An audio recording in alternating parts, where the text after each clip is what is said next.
이 시간에 우리를 진리로 인도하시는 성령님이라는 제목 가지고 우리 김용식 목사님께서 하나님 말씀 증거해 주시겠습니다. 나오실 때 우리 박수로 환영하겠습니다. 환영합니다, 목사님.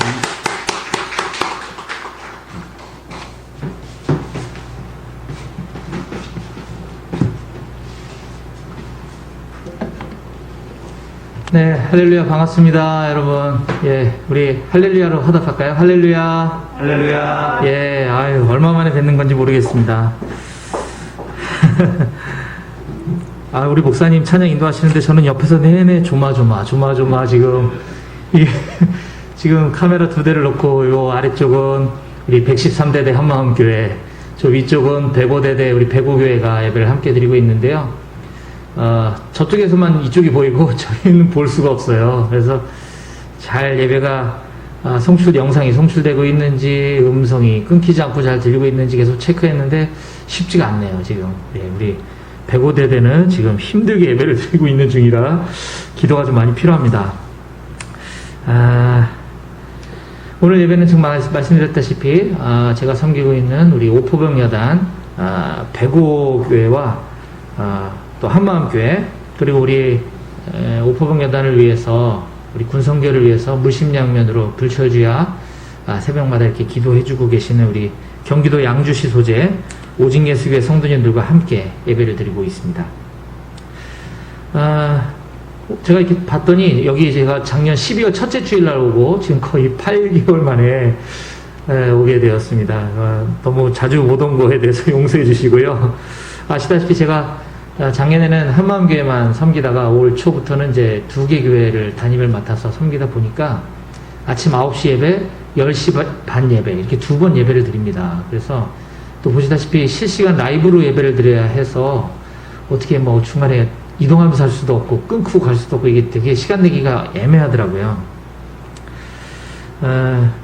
예년 같았으면 우리 오직예수교회 성도님들께서 교회 몇 번 이렇게 오셔서 같이 위문도 해주시고 같이 함께 우리 용사들과 예배도 드려주시고 했었는데 작년 올해 지금 거의 2년 가까이 코로나 때문에 지금 그게 안 되고 있습니다. 너무 안타깝게 생각하고요. 우리 용사들에게는 이제 우리 105대대가 아점데이라 그래서 토요일과 주일, 매주 토요일과 주일은 아침 겸 점심을 10시 반부터 식사를 합니다. 이게 이제 의견을 수렴해서 좀 주말엔 좀 쉬게 해주는 차원에서 아점데이가 시행이 됐어요. 그래서 우리 105교회가 10시 반 예배였는데 딱 식사 시간과 겹쳐가지고 지난주에 우리 한마음교회랑 예배 시간을 바꿨거든요. 그래서 한 주 딱 바꿨는데 또 이번 주에 또 바뀌었습니다. 시간이 지금 11시로. 그래서 우리 용사들에게는 예배 시간이 지금 자꾸 바뀌고 있어서 좀 미안하게 생각합니다. 지금 사실은 10시 반부터 11시 반까지가 105교회 식사 시간이고 우리 한마음교회는 지금부터 11시 반부터 식사 시간인데 어떻게 애들 지금 예배를 하고 있는지 제가 잘 모르겠어요. 너무 궁금합니다. 지금 보니까 우리 한마음교회는 18명 지금 예배 참석해 주고 계시고요. 한 30명 남짓 하는 이제 부대원 정원 중에 18명이 여느 때보다 오늘 조금 적네요. 지금 밥 먹으러 갔는지 조금 줄었지만 그래도 이렇게 많이 예배에 참여해 주셔서 너무 감사하게 생각합니다. 그리고 우리 105대대는 아직 한 번도 저랑 직접 이렇게 만나서 예배를 드린 적이 없어요. 올 1월부터 제가 담임을 맡았기 때문에. 그래서 한 번도 본 적도 없고, 특히 대대장님하고도 뵌 적이 없는데, 일면식도 없는데, 이렇게 늘 관심 가져주시고, 또 우리 예배 참석해주시는 우리 형제님들께 너무 감사드립니다.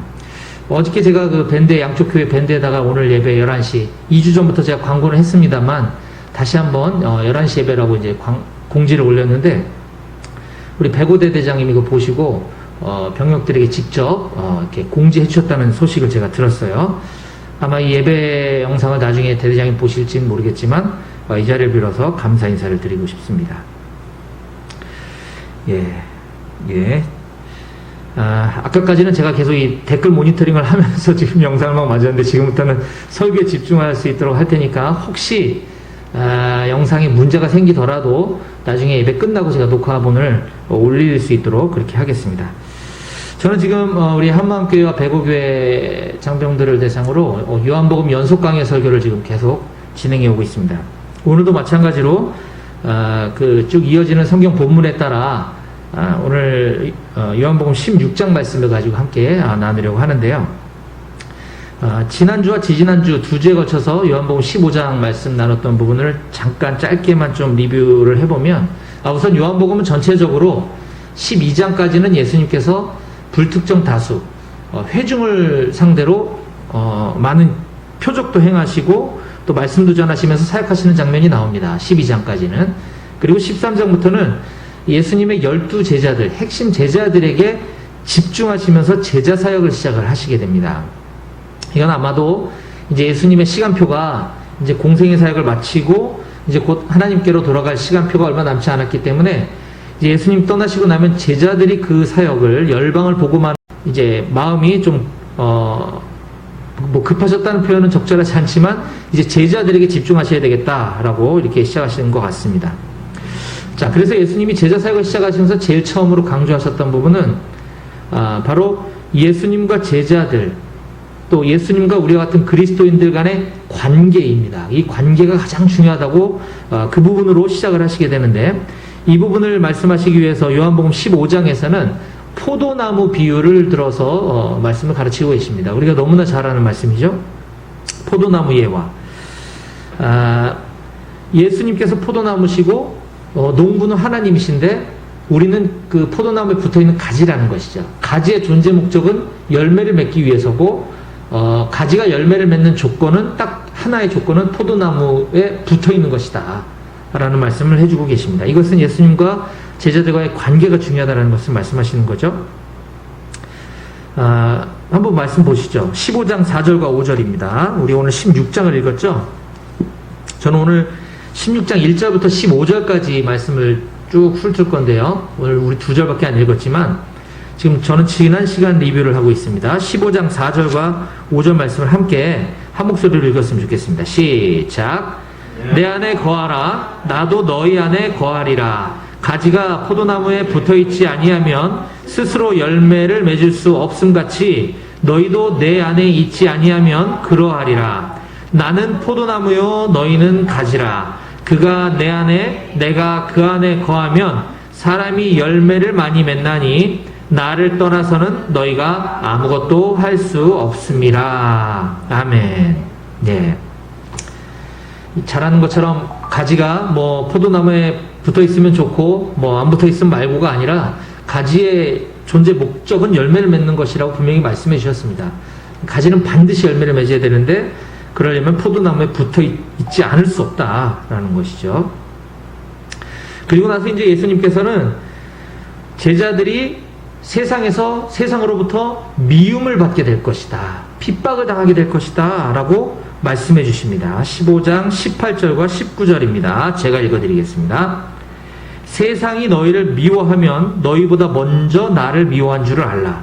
너희가 세상에 속하였으면 세상이 자기의 것을 사랑할 것이나 너희는 세상에 속한 자가 아니요 도리어 내가 너희를 세상에서 택하였기 때문에 세상이 너희를 미워하느니라.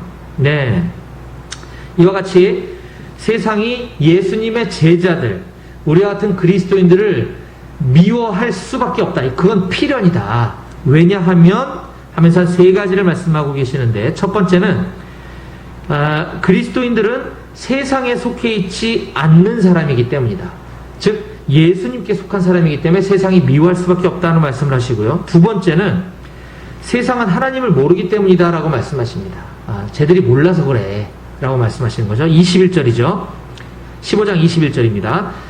그러나 사람들이 내 이름으로 말미암아 이 모든 일을 너희에게 하리니 너희를 미워할 거다라는 거죠. 이는 나를 보내신 이를 알지 못함이라. 나를 보내신 이 하나님을 모르기 때문에 그러는 거니까 그건 너희가 그러려니 해야 돼, 이런 말씀입니다. 그 다음에 이제 마지막 세 번째로 세상이 그리스도인들, 예수님의 제자들을 미워하는 세 번째 이유는 그리스도인들은 진리를 말하는 사람들이기 때문이다라는 것이죠. 진리. 세상에서 이야기하는 학문적인 지식이나 도덕 윤리적인 것이 진리가 아니라 오직 하나님의 말씀만 진리인 것이죠. 그리스도인들은 진리를 말하기 때문에 세상이 미워할 수밖에 없다라고 말씀하십니다. 26절과 27절입니다.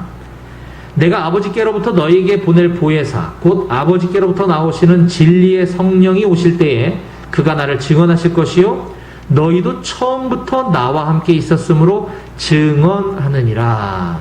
아멘. 예, 그리스도인들은 진리를 말하는 사람들이다. 그래서 세상이 미워할 수밖에 없다. 이런 말씀을 15장에 쭉 하신 다음에 오늘은 이제 거기에 이어지는 말씀으로 16장 1절이 이렇게 시작합니다. 내가 이것을 너에게 이름은, 이것은 방금 얘기했던 너희가 세상으로부터 미움을 당할 것인데 그 이유는 이러이러한 거야. 내가 이것을 너에게 이름은 너희로 실족하지 않게 하려 함이니.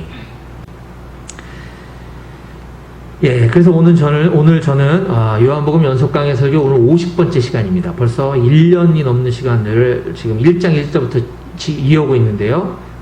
오늘 50번째 시간으로서 말씀의 제목은 우리를 진리로 인도하시는 성령님이라고 하는 제목으로 말씀을 증거하도록 하겠습니다. 방금 15장에서 예수님께서 언급하셨던 것처럼 세상은 너희들을 미워하는 게 당연해, 마땅해. 내가 이것을 너에게 지금 이야기해주는 이유는 그때 가서 너희들이 실족할까봐 지금 미리 가르쳐주는 거야 라고 1절에서 말씀하셨습니다. 여기서 너희로 실족하지 않게 하려 한다라고 하는 말씀은 믿음에서 넘어지지 않게 하려고 한다라는 것이죠. 예수님이 이제 곧 있으면 아버지께로 돌아간다고 말씀하고 계십니다. 승천하시는 거죠. 이제 눈에 보이는 예수님 제자들은 믿음을 잃어버리게 될까봐 예수님께서 미리 이거를 내가 가르쳐 주는 거다라고 말씀하십니다. 그러면서 장차 예수님의 제자들을 유대 사회에서 쫓아내게 될 수도 있고 때가 되면 제자들을 죽이려고까지 할 수 있다라고 아주 무서운 말씀을 하고 계십니다. 2절입니다. 사람들이 너희를 출교할 뿐 아니라 때가 이르면 무릇 너희를 죽이는 자가 생각하기를 이것이 하나님을 섬기는 일이라 하리라. 예, 여기서 출교라고 하는 것은 그냥 너 다음 주부터 우리 교회 나오지 마. 이 정도 급이 아니고 유대 조직사회에서 생활을 할 수 없게 만든다는 얘기예요. 그러니까 직장도 잃어버려야 되고 장사도 안 되고 아무것도 할 수 없게끔. 그 유대 사회는 민족 공동체이기 때문에 단순히 우리 교회 뭐 나가라 그러면 옆에 교회 가면 되지 이 정도의 출교의 개념이 아닌 것입니다. 근데 사람들이 너희를 출교하게 될 거야 라고 말씀하고 계시는 거죠. 근데 여기서 우리가 눈에 띄는 부분이 하나 있는데 무릇 너희를 죽이는 자가 생각하기를 죽이려고 한다는 거죠. 이것이 하나님을 섬기는 일이라 하리라. 예수님의 제자들을 죽이려고 드는 사람들이 나타나게 될 건데 그들은 다름 아닌 하나님을 열심히 섬기는 사람들이 그럴 거다라는 말씀이에요. 그러면서 그것이 예수님의 제자들을 죽이려고 하는 것이 하나님을 섬기는 거야 라고 그들은 믿고 그렇게 행할 거다라는 말씀을 하십니다. 우리가 아는 것처럼 성경에 그 일을 행했던 아주 대표적인 사람이 있죠. 누구죠? 바울이죠. 예. 바울은 다메섹 도상에서 예수님을 만나기 전까지 바로 그 하나님을 믿는 그 열심으로 예수 믿는 사람들을 핍박하고 죽이려고 했던 아주 대표적인 인물이었습니다. 그랬던 그가 다메섹 도상에서 예수님을 만나고 회심하고 그리스도인이 되어서 반대로 그가 죽이려고 했던 사람들처럼 그렇게 그 자신이 예수님을 열심히 전하고 다니다가 유대인들에게 붙잡혀서 그 앞에 서서 바울이 이런 말씀을 합니다. 이건 그냥 들어보세요. 사도행전 22장 1절부터 5절인데 제가 읽어드리겠습니다. 지금 바울이 동족들을 죽이려고 하고 핍박하다가 반대 입장이 돼서 예수님을 열심히 전하다가 이제 붙잡혀서 돌맞아 죽게 된 상황이에요. 그때 바울이 하는 말입니다. 부형들아, 내가 지금 여러분 앞에서 변명하는 말을 들으라. 그가 히브리 말로 말함을 듣고 더욱 조용한지라. 이어 이르되 나는 유대인으로 길리기아 다소에서 났고 이 성에서 자라 가말리엘의 문화에서 우리 조상들의 율법에 엄한 교훈을 받았고 오늘 너희 모든 사람처럼 하나님께 대하여 열심히 있는 자라. 내가 이 돌을 박해하여 사람을 죽이기까지 하고 남녀를 결박하여 옥에 넘겼노니 이에 대제사장과 모든 장로들이 내 증인이라. 내가 그랬던 사람이야 라고 지금 간증하고 있는 거거든요.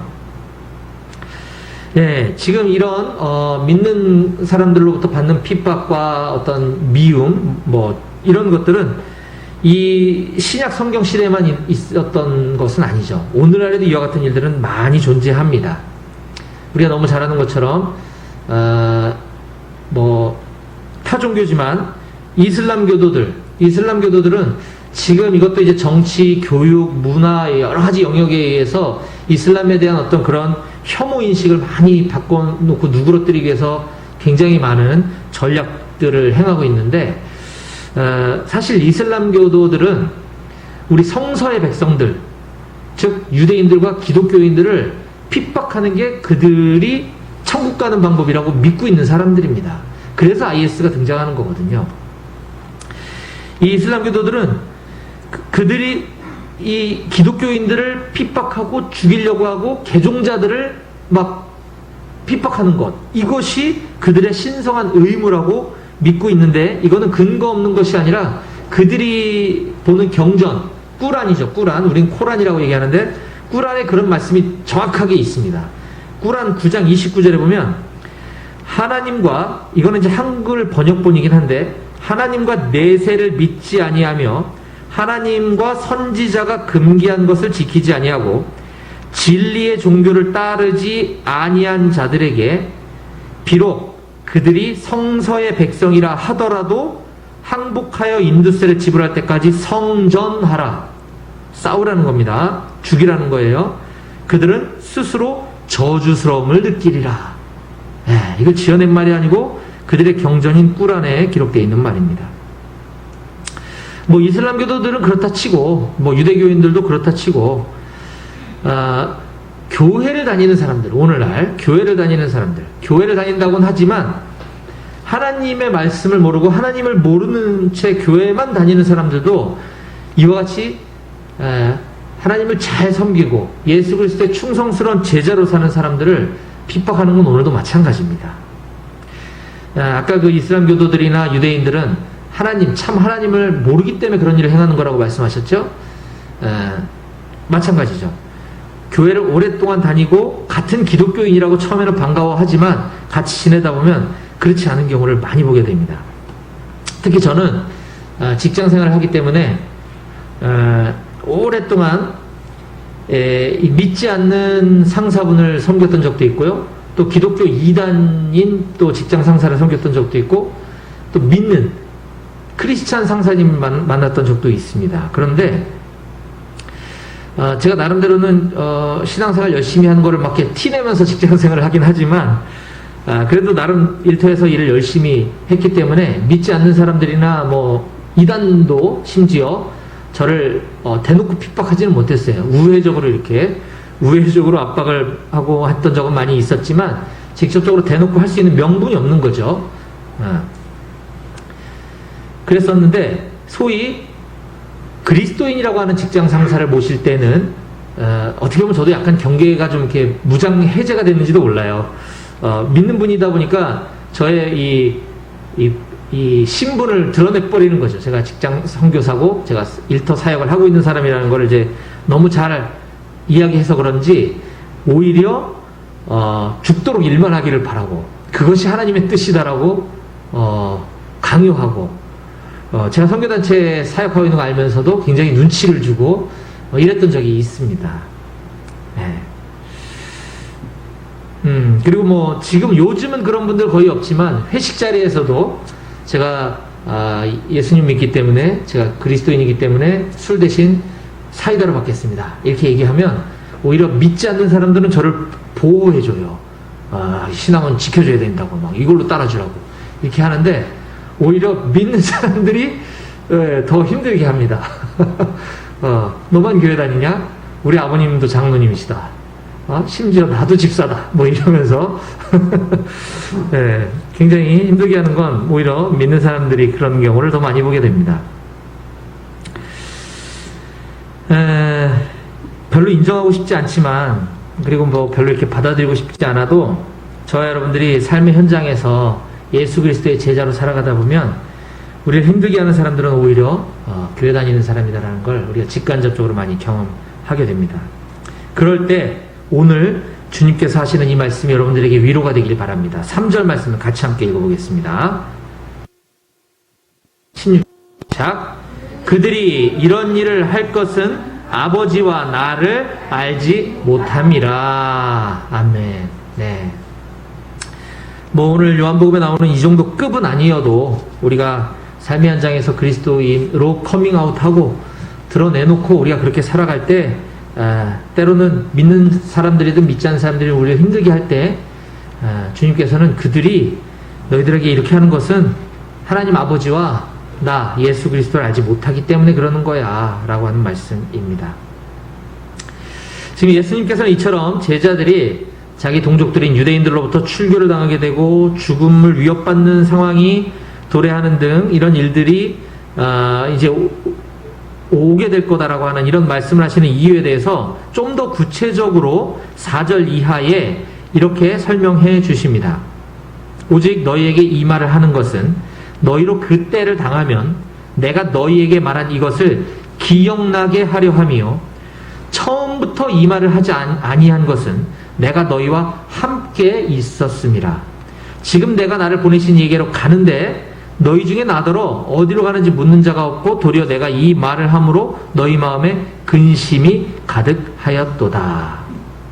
내가 지금 이 말을 하는 건 그때가 되면 너희가 지금 내가 지금 얘기하고 있는 이것이 기억나게 하려고 지금 얘기해 주는 거야.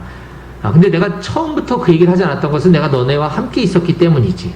근데 이제 내가 가니까 앞으로 너희에게 이런 일이 있을 때 근심하지 말아라. 근데 도리어 내가 지금 이 말을 하기 때문에 너네들이 지금 근심하고 있구나. 이런 말씀을 지금 하고 계시는 거죠.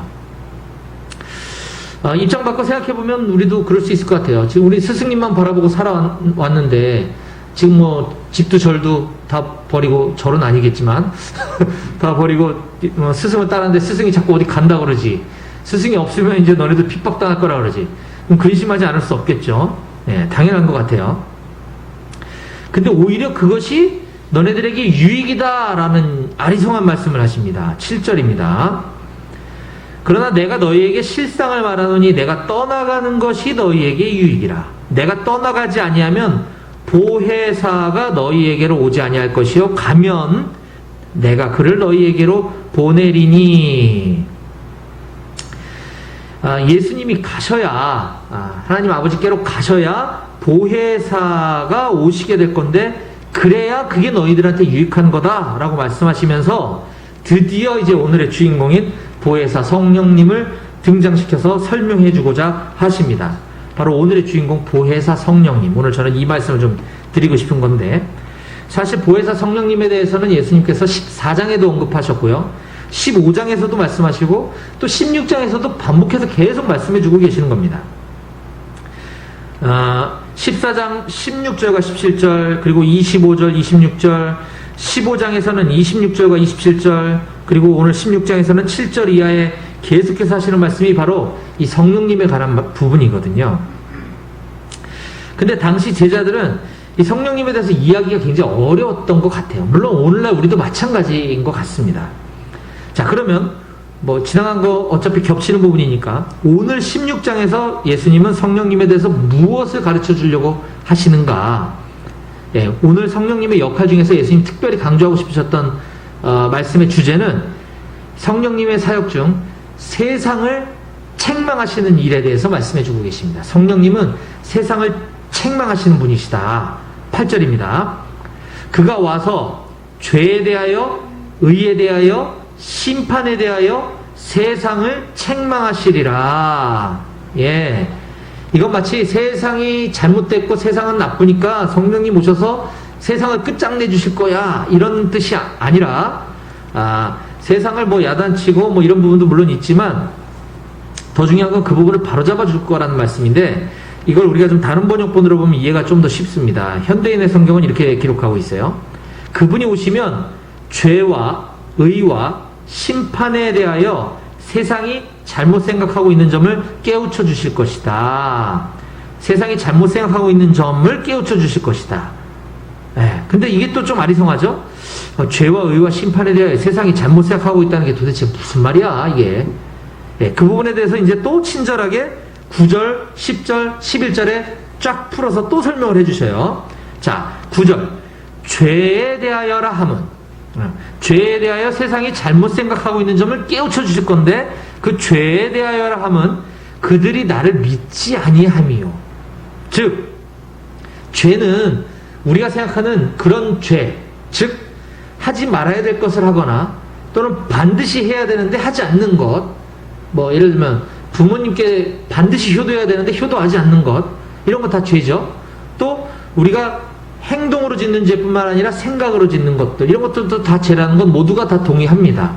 하지만 성경이 말하는 죄, 우리 주님께서 말씀하시는 죄는 예수님이 하나님의 아들이시라고 하는 것, 그리고 예수님만이 우리를 구원해 주시는 분이시라고 하는 것, 그리고 예수님을 통해서만이 우리를 거룩하신 하나님과 죄로 물든 우리의 관계를 회복시켜 주시는 분이라고 하는 것, 이것을 믿지 않는 게 죄다라고 하는 사실을 책망하시고 깨닫게 해주시러 성령님이 오시는 거야 라고 말씀하신다라는 거죠. 즉 성령님이 오셔서 하시는 역할은 이 죄에 대해서, 올바른 죄의 개념, 예수님을 믿지 않는 것이 죄라고 하는 사실을 가르쳐 주시고 책망해 주시고 바로잡아 주시러 오시는 거다라고 지금 말씀하십니다. 두 번째 10절입니다.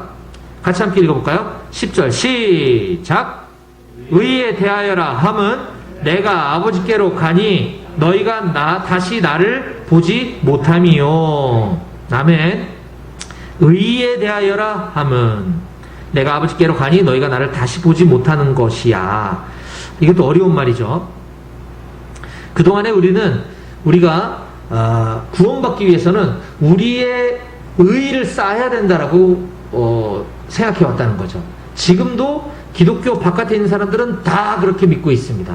우리가 죽어서 좋은 데 가고 우리 자손들이 잘 되려면 우리의 의, 우리의 선행, 이런 것들을 잘해야 되고 우리의 착한 것들을 많이 쌓아야 된다라고 그렇게 믿고 그렇게 가르치고 있습니다. 근데 안타까운 건 심지어 교회 다니는 분들 중에서도 그런 생각이, 우리가 이제 물론 이제 샤머니즘의 이 전통이 오래 이 대대로 이어져 내려오다 보니까 아마 뼛속 깊이 그런 부분들이 있는 것 같아요. 교회 다니는 분들도 그런 생각을 하시는 분들을 꽤 많이 만납니다.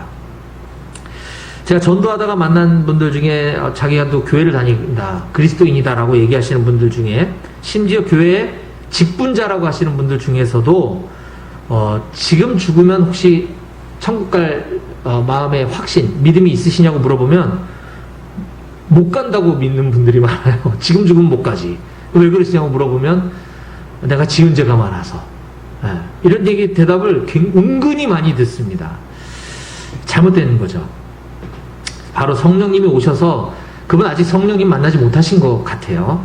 성령님이 오셔서 하시는 일 중에 하나는 방금 우리가 읽었던 것처럼 예수님만이 구원받는 유일한 길이라고 하는 사실을 가르쳐 주시고 깨닫게 해주시는 분, 그분이 성령님이시다는 거죠. 그것이 바로 완벽한 의라고 하는 것입니다. 우리의 의는 착하게 사는 것, 착한 일을 많이 쌓는 거라고 생각하지만 성경이 말하는 의는 예수님을 제대로 믿는 것으로 얻게 되는 의라고 하는 것이죠. 로마서가 계속 얘기하고 있는 게 예수 그리스도의 의라고 하는 거거든요.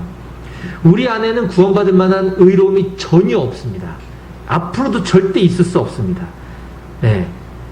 완전한 의, 오직 유일한 의는 바로 예수 그리스도에게만 있다고 하는 그 사실을 성령님께서 오셔서 책망하시고 깨우쳐 주시고 바로잡아 주신다라고 하는 사실입니다. 또 성령님이 오셔서 하는 역할 중에 또 세 번째는 11절입니다. 다 같이 시작. 심판에 대하여라 함은 이 세상 임금이 심판을 받았음이라. 아멘. 우리가 예수 믿는 사람으로 살아가고 예수님의 제자로 살아가면서 때로는 이 힘든 일도 당하게 되고, 예수 믿는다는 이유 때문에 말입니다. 다른 것 때문에, 내가 뭐 잘못해서 사업에 망해서 힘든 거 이런 거 말고, 내가 예수 믿기 때문에, 예수님의 제자로 살아가기 때문에 어려운 일을 겪고, 때로는 그걸로 인해서 우리 자신이 낙심하고 때로는 넘어질 것 같은 일을 당하게 되기도 합니다. 그럴 수도 있습니다. 그런데 그건 실체가 아니라는 거예요. 그건 허상이라는 거죠. 허상. 신기루처럼. 왜냐하면 우리를 넘어뜨리려고 하는 자, 우리를 낙심하게 하는 자, 내가 예수 믿는다는 그 이유 때문에 나를 막 공격해 오는데, 그래서 내가 낙심하고 믿음을 저버리려고 막 옆에서 이렇게 하는 하는 자가 있는데, 그게 누구냐면 바로 사탄이죠. 사탄 마귀. 예, 그의 또 다른 이름은 세상 임금이라고 합니다. 성경에서는 세상 임금, 공중 권세 잡은 자. 이게 다 사탄의 별칭이거든요. 별명인데, 이 세상 임금이 사탄인데, 그는 이미 예수님이 십자가에서 죽으시고 부활 승천하신 그 사건으로 말미암아 이미 심판을 받았기 때문이라는 것입니다.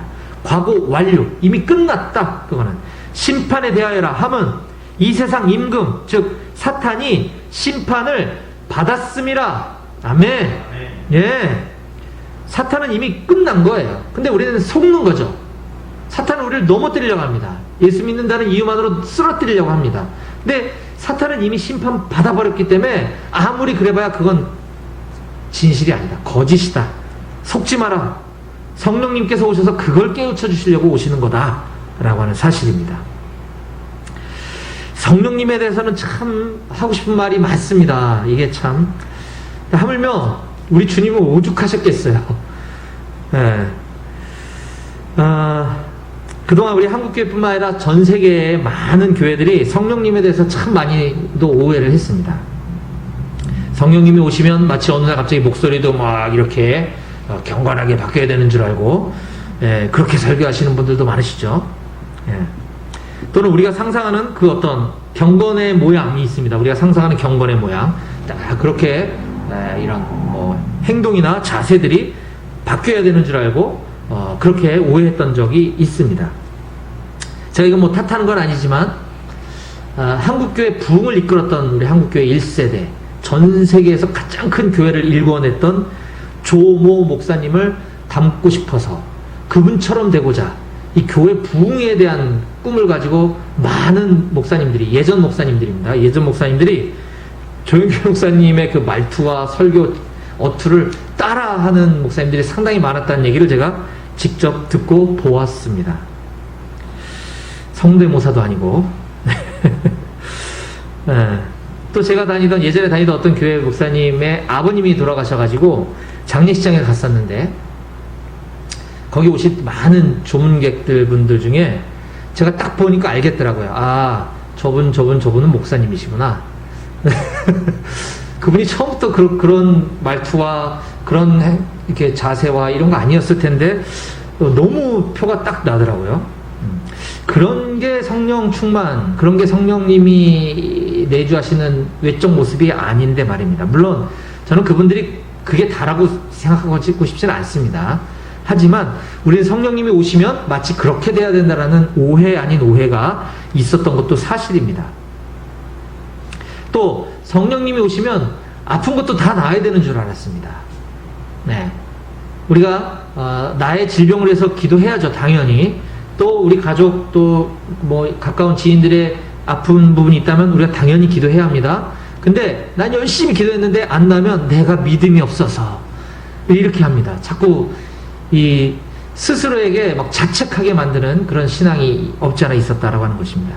그 질병이 낫고 안 낫고의 문제는 하나님의 절대 주권, 하나님의 소관에 있는 것이지, 내가 뭐 더 쥐어짜서 기도하고 내가 더 막 뭐 믿음을 어떻게 발휘하는 건지 모르겠지만 그러면 낫고, 내가 믿음이 부족하고 내가 기도가 부족하면 안 낫고, 이거는 지성이면 감천인 거지 그건 믿음이 아닌 거죠.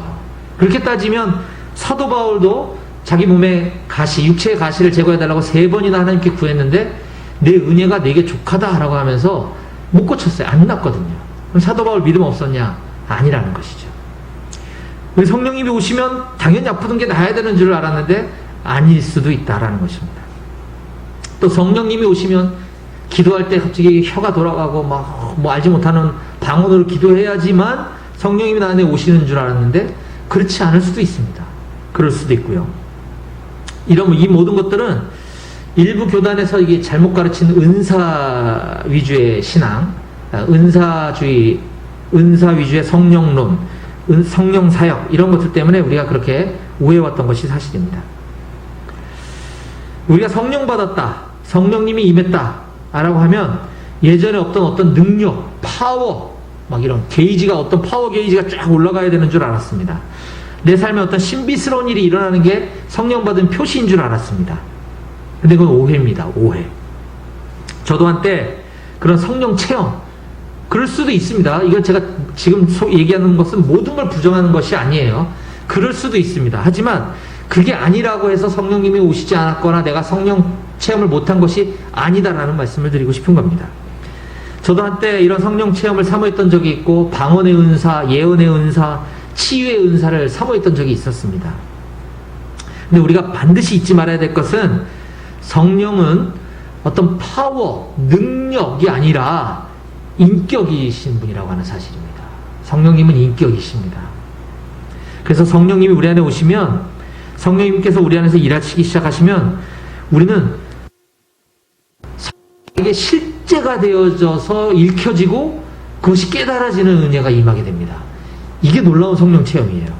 왜냐하면 성경이 유일한 진리이기 때문이죠. 오늘 예수님도 그런 말씀을 하시는데 13절 보겠습니다. 13절. 그러나 진리의 성령이 오시면 그가 너희를 모든 진리 가운데로 인도하시리니 그가 스스로 말하지 않고 오직 들은 것을 말하며 장래일을 너희에게 알리시리라. 성령님이 우리 안에 이렇게 오시면 그동안 내가 예수님과 멀리 떨어져 살았구나. 내가 교회는 다녔지만 예수님과 상관없는 삶을 살았구나. 그것이 무서운 죄였구나라고 하는 사실이 깨달아지게 됩니다.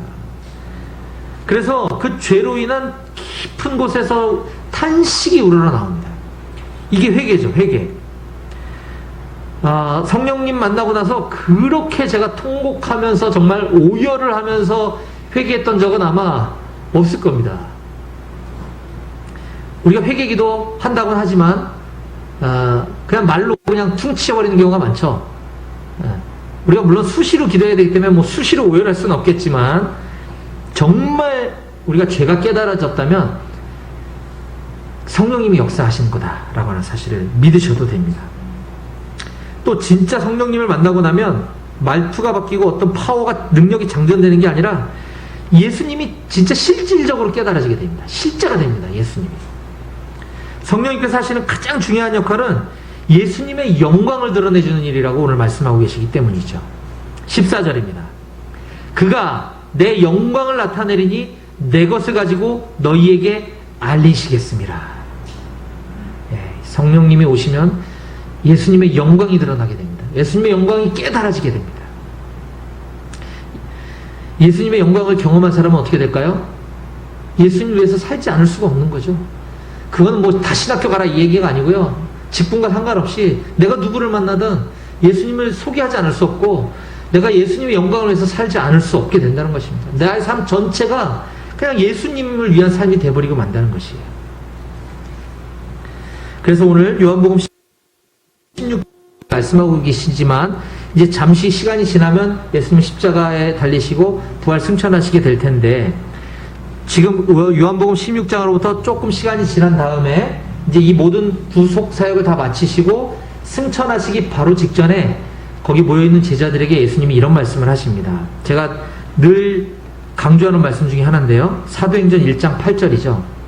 오직 성령이 너에게 임하시면 너희가 권능을 받고 예루살렘과 온 유대와 사마리아와 땅끝까지 이르러 내 증인이 되리라 하시니라. 아멘. 사랑하는 우리 오직예수교회 성도 여러분, 그리고 한마음교회와 백오교회 우리 장병 여러분, 저는 우리 모두가 인격이신 성령님, 우리가 종부리듯이 하는 그 성령, 상상 속의 성령이 아니라 정말 인격체이신 성령님을 제대로 만나게 되시기를 간절히 축원합니다. 저는 우리 모두가 성령님을 통해 진리의 말씀에게로 인도함을 받으시고 또 진리이신 예수님께로 인도함을 받게 되시기를 주님의 이름으로 간절히 축원합니다.